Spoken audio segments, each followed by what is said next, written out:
If you have $1,000 sitting in your bank account right now, you've probably asked yourself this question: should I put it in a high-yield savings account, or should I invest it? And the frustrating truth is, there's no single right answer for everyone. But there is a right answer for you, depending on exactly where you are financially. In this video, I'm going to walk you through both options, tell you what they're actually good for, and give you a clear framework so you know exactly what to do with your money. No vague advice. No, it depends. By the end of this, you'll have a concrete answer. Let's start with the basics. A high-yield savings account, or HYSA, is just a savings account that pays significantly more interest than a standard bank account. Traditional bank savings accounts pay around 0.01% to 0.05% interest. High-yield savings accounts, typically offered by online banks, currently pay somewhere between 4% and 5% annually. That's 80 to 100 times more interest on the same money, for doing nothing differently. Your money is also FDIC insured, meaning if the bank fails, you get your money back up to $250,000. The money is accessible, usually within 1 to 3 business days. And there's no risk of losing what you put in. Investing, on the other hand, means putting your money into assets, typically index funds, ETFs, or stocks, that have the potential to grow over time. Historically, the U.S. stock market has returned about 7% to 10% annually on average, after inflation. That's higher than a high-yield savings account. But the key word is on average, and that average includes years where the market dropped 20%, 30%, even 40%. The critical difference: your HYSA balance doesn't drop. Your investment account can. If you put $1,000 in the market today and the market falls 30% next year, you now have $700. That's fine if you don't need the money. It's a disaster if you do. So how do you decide? There are really just 3 questions you need to answer. Question 1: do you have an emergency fund? If you don't have 3 to 6 months of expenses saved somewhere you can access within a few days, that $1,000 should go into a high-yield savings account. Full stop. An emergency fund isn't an investment. It's insurance. Its job is to be there when your car breaks down, you lose your job, or you have a medical expense. If it's invested in the market and the market is down 25% the day you need it, you've just made your emergency worse.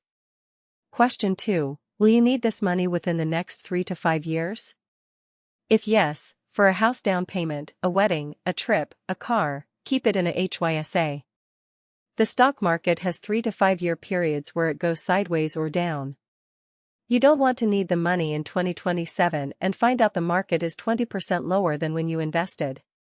Short-term goals belong in savings. Question 3: is this money genuinely long-term? If you don't need this specific $1,000 for at least 5 years, preferably 10 or more, then investing makes more sense. The reason is time. The longer your money is invested, the more time it has to recover from downturns and benefit from compound growth. Money you won't touch until retirement has decades to work. That's where the 7% to 10% historical average actually materializes. Let me give you some real numbers to make this concrete. Say you put $1,000 into a high-yield savings account at 4.5% interest and leave it for 10 years. You'd end up with about $1,553. That's a gain of $553, and your original $1,000 is completely safe the whole time. Now say you invest that same $1,000 in a broad index fund that returns 7% annually on average for 10 years. You'd end up with about $1,967. That's a gain of $967, nearly double what the HYSA earned. But during those 10 years, your balance could have dropped to $700 or $600 before recovering. Could you handle watching that happen without selling in a panic? This is where most people go wrong. They see the higher average return on investments and put short-term money in the market. Then when the market drops, and it will drop multiple times, they panic and sell at a loss. They would have been better off with the boring HYSA the whole time. The other mistake is keeping all your money in savings and never investing at all.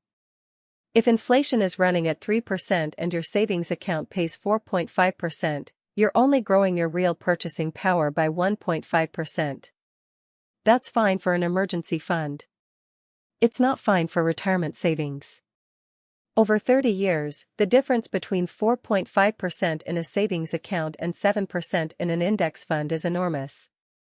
$1,000 at 4.5% for 30 years, $3,745. $1,000 at 7% for 30 years, $7,612. That's the real cost of playing it too safe with money you don't need for 30 years. Here's the framework I actually use. First, I keep 3 to 6 months of expenses in a high-yield savings account, untouched. That's my emergency fund and it lives in a HYSA permanently. Second, any money I know I'll need in the next 3 years, a trip, a car, whatever, goes in a HYSA. Third, everything else, money I won't need for at least 5 years, goes into index funds through a retirement account if possible, or a regular brokerage account. You don't have to choose between these two options forever. Most people use both, for different purposes, at the same time. One more thing worth mentioning, where you invest matters. If you have access to a 401k with an employer match, contribute enough to get the full match before you do anything else. A 50% or 100% match on your contributions is an instant return on your money that no savings account or stock market can compete with. Free money is always the first priority. After that, a Roth IRA is usually the next best option for most people in their 20s and 30s. You contribute after-tax money and your growth is tax-free. The annual limit in 2026 is $7,000. So let's bring it back to your $1,000. Here's the simple version. If you don't have an emergency fund yet, HYSA. If you need this money within 3 years, HYSA. If you're investing and you have employer match available, retirement account first. If none of the above, invest it in a low-cost index fund and don't look at it for 5 years. The right answer isn't complicated. What makes it feel complicated is trying to time the market, chasing higher returns, or not being honest about when you'll actually need the money. Pick the option that matches your timeline. Automate it. Leave it alone. That's it. The boring truth about personal finance is that it rarely requires genius-level decisions. It mostly requires making the right boring choice and then not messing with it. High-yield savings and index funds are both excellent tools. They're just tools for different jobs. Know which job you're hiring for, and your $1,000 will know exactly where to go. See you in the next one.